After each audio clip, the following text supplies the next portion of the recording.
Hey everybody, welcome back to the channel. Hope everybody's doing good today. Another Tuesday, guys. I'm going to get right into the subject matter in a minute. Okay? Let people come in. And like I said, I've been kind of lax about announcing my lives. I need to get on that. But whoever's going to come in, they're going to come in. And either see it on the replay or see it now. But once again, guys, I hope everybody's doing okay tonight. And we're going to get started in a minute. You hear some noise outside. I'm right by the window of my place, so you may hear a car drive by, a car or two or three drive by. Anyway, let me put this on live over here. All right.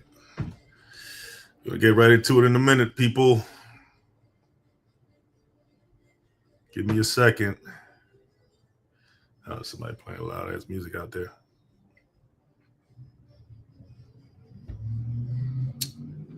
All right. Anyway, I'm going to jump right into it, people. Here we go. What they don't teach you in school. That's the subject matter tonight. Oh, shoot. I need to turn this around. What am I doing here? Man, that shit.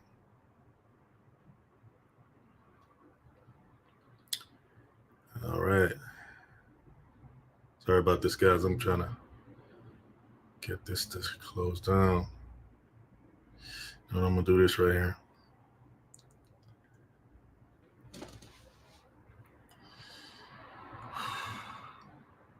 Off. All right, guys. What they don't teach you in school. What is that? So many things. So many things.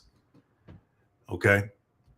One of the main motivations as to why I started this channel is, as you know, if you've been watching this channel for any length of time, is to show a lot of young folks, especially in underserved communities, but it pretty much for anybody, right? I don't discriminate in that sense. How can I, right? But especially to show people that have been marginalized that they have an opportunity in the trades to really, progress in life, right? You don't always have to take the common pathway of, getting a degree and all that stuff, but there's nothing wrong with that. And I've been preaching this from the rooftops ever since I started this channel, that you don't necessarily have to go that route.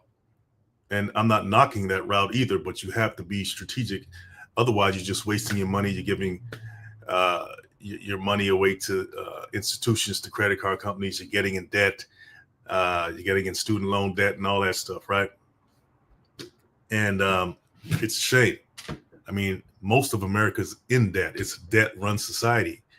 And so I feel that, taking the trades out of schools, I think was a big mistake. And maybe, from me looking from the outside in, it looked like a mistake, but maybe it wasn't a mistake. Maybe it was a strategic decision to funnel people and their money into, institutions of debt, like, the banks, the credit cards, the schools, right?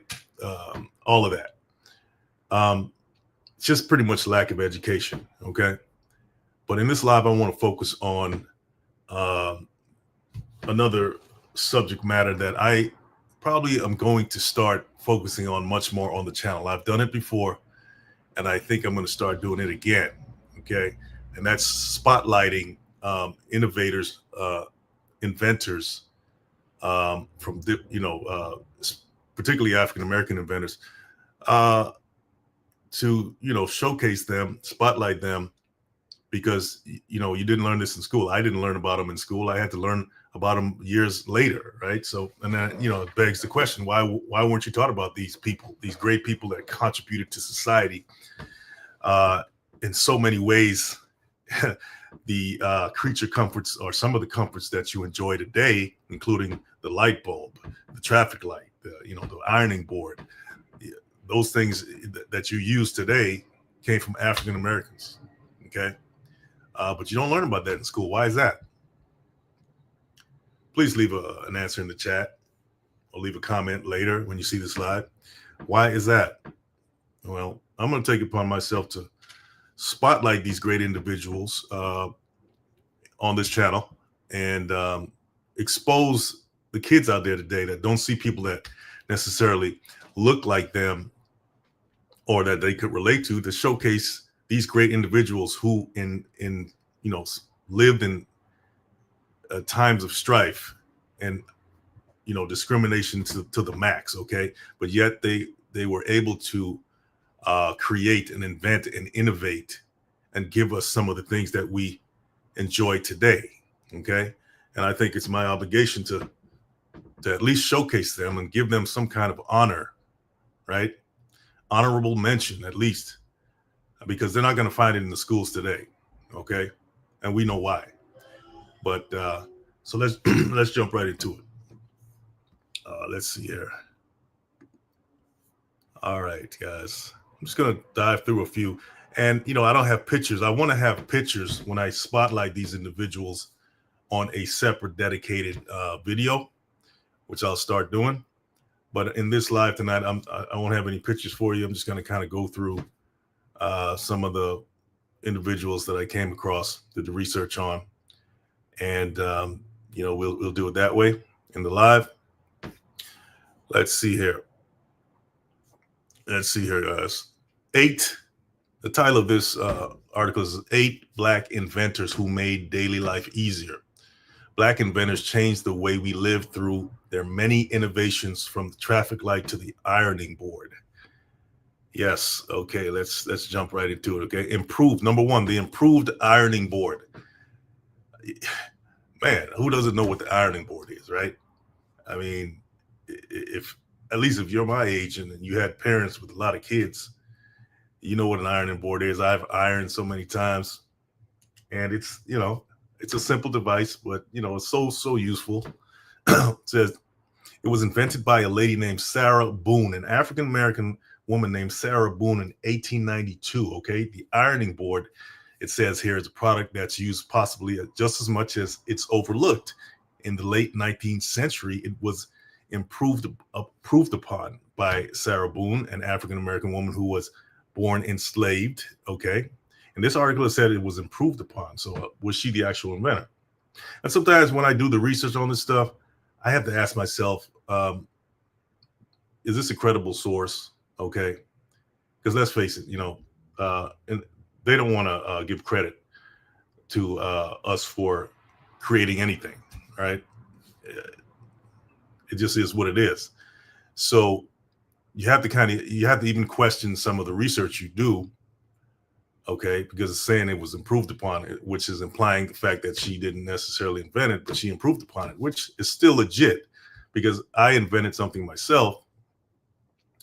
And if you improve upon something, then that's an actual legit invention. You have created something that's novel. Okay, in the world of invention, that means it's something that couldn't be anticipated. Okay, for lack of a better phrasing. So you improved upon that device, whatever it is, and created something that people couldn't necessarily anticipate. That makes it novel. Okay. So anyway, it says she was born enslaved, one of the first Black women in U.S. history to receive a patent. She expanded upon the original ironing board. Once again, it's saying she expanded upon something, which is essentially a horizontal wooden block initially patented in 1858. It didn't say who the original patentee was. With Boone's 1892 additions, the board featured a narrower and curved design, making it easier to iron garments, particularly women's clothing. Boone's designs would morph into the modern ironing board that we use today. Yeah. Something so insignificant we take for granted, an ironing board of all things. But if you look around, something was created by somebody, or at least invented. I'm not talking about nature, but actual objects and devices. They were invented by somebody, right? And a lot of these people were African Americans, and they get no credit at all, right? So you have kids today reading books in school about world history and people that did this and did that, and they're not seeing themselves, so they're getting already brainwashed as to, okay, we never did anything. My people never did anything. Okay, which is very, very, very unfortunate, but this is by design. This is by design, guys. All right. Next on the list, check this out. The home security system co-invented by Marie Van Britten Brown in 1966. Hold on a second. I'll get right back to it, guys. Let me check something out here. All right. In 1966, it says, before security systems became a fixture in homes, an African-American nurse, Marie Van Britten Brown, devised an early security unit for her own home. Think about that. How many women do you know? Back in the 60s, we're thinking about a security system, devising a security system in her. Hey, she spent many nights at home alone in Queens, New York, while her husband was away, and felt unsafe with high rates of crime in her neighborhood. Yeah, that would definitely be a motivator, right?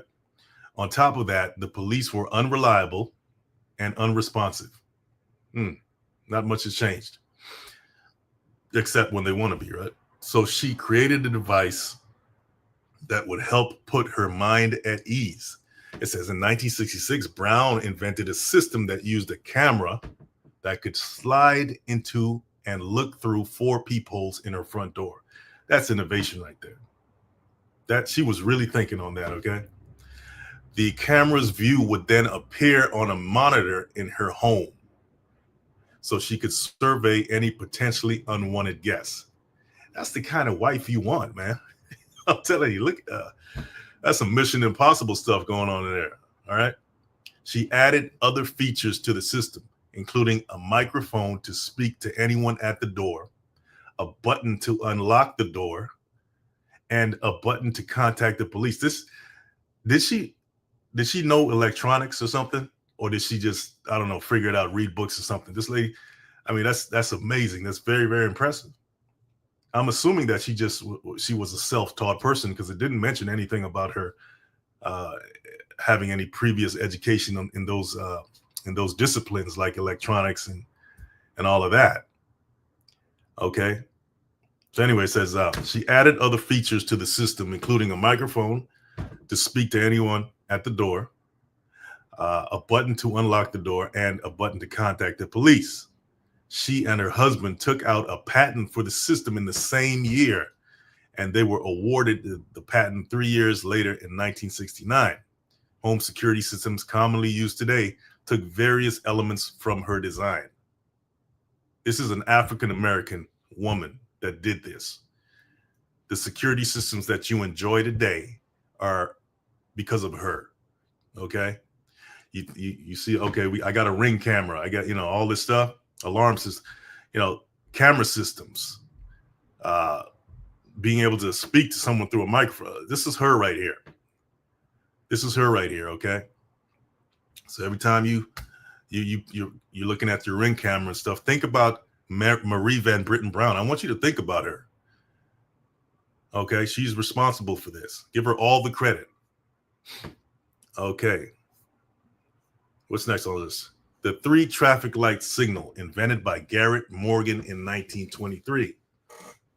All right, so this is one of the more common inventions that you hear about from African Americans. But listen to this guy's story. It says, hold on, let me get back right here. It says, with only an elementary school education, Black inventor and son of an enslaved parent, Garrett Morgan came up with several significant inventions, including an improved sewing machine and the gas mask. Okay. However, one of Morgan's most influential inventions was the improved traffic light.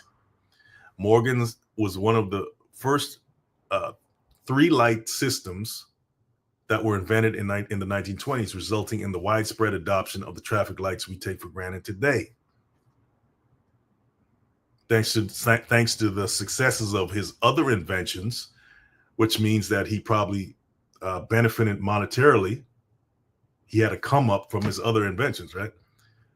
Morgan bought and it says, I think, a car. That's a typo there. Said he bought a car, and as a motorist, he witnessed a severe car accident at an intersection in his city of Cleveland, Ohio. In response, he decided to expand on the current traffic light by adding a yield component, warning oncoming drivers of an impending stop. He took out the patent for the creation in 1923, and it was granted to him the following year. Hey, anytime you see a yellow traffic light, guess who? Think of Garrett Morgan, okay? 1923. All right, what's next? Refrigerated trucks. I'm very familiar with refrigerated trucks because, once again, like I've told you guys many times, I was an over-the-road trucker, and I hauled produce, which means I hauled a reefer, what they call reefer trailers. Okay, these are refrigerated trailers. And guess who invented these? Frederick McKinley Jones in 1940. Okay, if your refrigerator has any produce, I'm reading from this article right now, from your local grocery store, then you can credit African-American inventor Frederick McKinley Jones. Okay, Jones took out more than 60 patents. This guy was a prolific innovator, a prolific inventor. 60 patents, guys. That's nothing small. I got 3. This guy had 60. Well, I have 3. Obviously, I've filed for more than 3, but I've gotten 3 through that are legit patents. Okay. Jones took out more than 60 patents throughout his life, including a patent for the roof-mounted cooling system that was used to refrigerate goods on trucks during extended transportation in the mid-1930s. He received the patent for his invention in 1940 and co-founded the U.S. Thermo Control Company, later known as Thermo King. Yeah, he founded that. Okay. I see Thermo King reefers all the time on trucks. Anytime you see a big truck or even a smaller truck with a Thermo King brand on the refrigerated part, that's him. The company was critical during World War II, helping to preserve blood, food, and supplies during the war. This is an African American, Frederick McKinley Jones, responsible for this. Do you know how many lives he's probably saved, especially during wartime, because of his innovations? Blood, food, and supplies, guys. That stuff goes bad right away unless it's refrigerated. And he came up with this, and man, but does he get credit? Did you learn about him in school, or you just learned about George Jefferson and George Washington? I said George Jefferson. Yeah, I mean. Yeah, this is what our kids need to know about. What about this one, guys? You ever step into an elevator? Have you ever stepped into an elevator? Automatic elevator doors. This was invented by Alexander Miles, another African American, in 1887. Okay, this is almost 100 years before. Let me see, almost 100 years before, who was the guy I just read about, the person, in 1966. Before the security system by Marie Van Britten Brown. You know, it doesn't stop. It doesn't stop. The creativity and innovation does not stop, okay? We can't kill that. You can't kill that, okay? It's just in you. All right. Automatic elevator doors. Alexander Miles. It says the use of elevator doors in everyday life keeps people from facing long climbs up several flights of stairs. However, before the creation of elevator doors that close automatically, riding a lift was both complicated and risky. Before automatic doors, people had to manually shut both the shaft and elevator doors before riding. Forgetting to do so led to multiple accidents as people fell down elevator shafts, I'm assuming to their deaths or, a very bad injuries. Okay.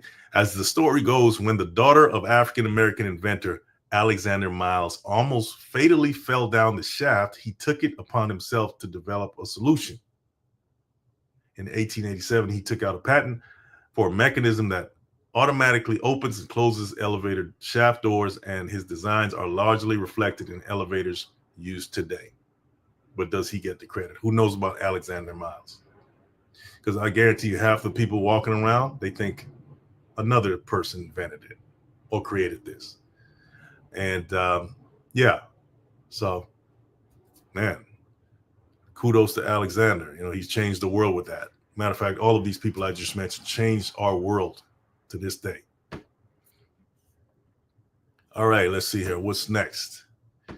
Who's next on the list, guys? Let's see. Who's next on the list? Number 6, the electric microphone, co-invented by James E. West in 1964. You know, I was at one point I was an audio engineer. Okay, and one of the many things I've done in my past life, I studied audio engineering at a school out here in Southern California. Very interesting, dealing with consoles and microphones and all kinds of stuff. But guess what? It says, even for those who aren't quick to pick up the mic during karaoke, microphones are used every day to communicate over distances far and wide. And the vast majority of microphones used today, including the microphones used in phones and cameras, use a microphone that was co-invented, okay, by Dr. James E. West, an African-American man. Okay. Said he was tasked with creating a more sensitive and compact microphone while working at Bell Labs in 1960. It says, along with his German colleague Gerard Sessler, West invented the foil electric microphone, which was considerably less expensive to produce than the typically used condenser microphones. It says 2 years after it was invented, the final model of the microphone was developed, and in 1964, they patented the landmark invention.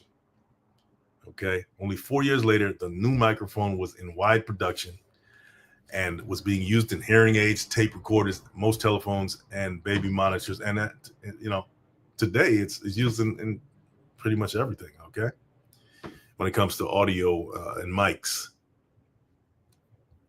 Yeah. You gotta, guys, it takes time to get this stuff out to the market, right? And when it says these people invented this, it didn't just happen overnight. It took years. Okay, it took years of trial and error, testing, going back to the drawing board, testing again, thinking it's okay, and then realizing it's not, and then going back to the drawing board again, perfecting it, fine tuning it before it's put out there. And that takes years, guys. That takes years and dedication.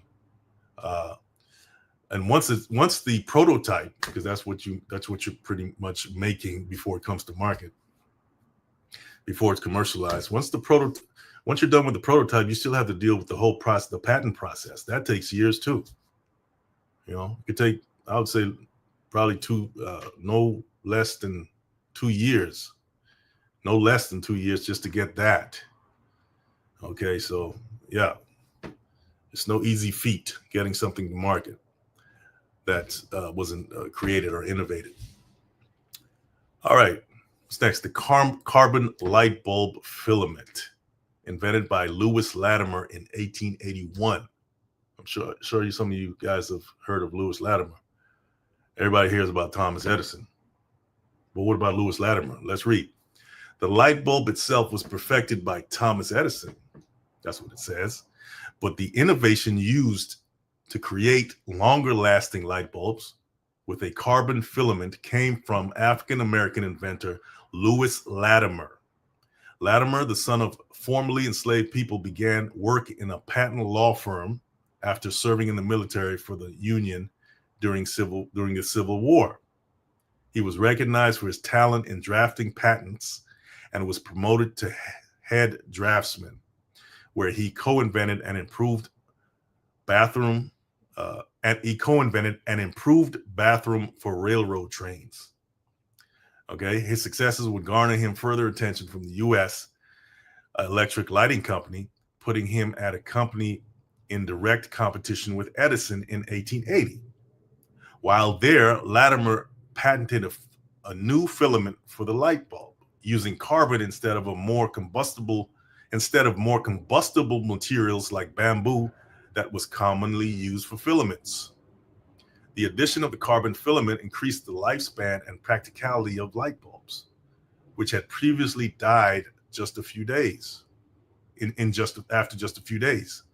In 1884, he went on to work with Edison at the Edison Electric Light Company. So, yeah, I mean, I got these light bulbs right now, around me. I'm sure you do too. And guess who's responsible for that? Okay, guess who's responsible for these longer lasting light bulbs? He ended up going to work for Edison, which begs the question: could he not? He was an African American at the time. I'm assuming that it would probably have been more difficult to start his own company, considering the barriers that he would have to overcome for that. So maybe he found it. Maybe he just saw a kindred spirit in Edison, or maybe Edison, saw him as a potential I wouldn't even say protege, because Edison didn't even create. This guy created something better than Edison did, right? So I can't say that Edison would be a protege for him. The only way I could see that Edison would have been a protege for him, and is maybe how to run a business. I don't know. But anyway, that's what happened. Lewis Latimer, man. All right, what's next here, guys? This is the last one. All right. The color IBM PC monitor and gigahertz chip, co-invented by Mark Dean in 1980 and 1999. Before flat screens and high-definition LCD monitors were the norm, PC displays were limited to screens with no color that was tethered to computers with limiting processing power. That all changed thanks to Black inventor and engineer Mark Dean. Dean began working for IBM as a chief engineer in the early 1980s, and making up a team of 12 people who would develop the first IBM PC. In addition to helping create IBM's original machine in his early years with the company, he also worked to develop the color monitor. We got a plane going overhead. I don't know if you guys hear that. Okay, so he says he worked to develop the color monitor and led the team that developed the first gigahertz processor. The massive chip, built in 1999, would allow for higher processing rates at faster speeds within PCs. Yeah, I mean, everybody knows about Steve Jobs, but do you know about this guy right here? Mark Dean, African-American man, pioneering in the fields of processing chips and color monitors and all the stuff that we enjoy today, guys. Okay, what can I tell you? Education is sorely lacking in this country, and you see the results of it. It's very skewed and very biased. Okay, but thanks to the democratization of the media, we don't necessarily have to rely on the traditional education to teach our kids lies and omit so many essential parts of our history to create the society that we have today. It's our responsibility to bring this information to our kids, so they won't feel like they never accomplished anything, because that's the absolute lie. Matter of fact, they accomplished most things. A lot of these stuff you see today that's claimed by other people, it was just stolen, okay? Rebranded, renamed. We know this. Cat's out the bag, okay? So let's not even pretend. So yeah, guys, I'm gonna start doing more of this on the channel. I think it fits in with the channel, and what this channel's all about. Hey, Brooklyn, hello. Wow, you can teach Yeah. Yeah. All right. E Brooklyn always coming through. So anyway, guys, thank you for watching. Hope you learned something. Something go teach your kids. Have them watch this live. Have them watch the replay, or give them a book, or you go do your own research, right? And the only reason you wouldn't do it is because you definitely want to stay ignorant, you know. I mean, and that's fine too. I mean, the world is full of people that want to stay ignorant. But yeah, if you're not inclined to be that way, then go ahead and expand your horizons. Learn about things like this. Open your eyes a little bit. All right, guys. Thanks for watching. Appreciate you. Look out for Thursday's content on a different tool that we will be discussing. And I'll see you then. Have a nice one. Take care.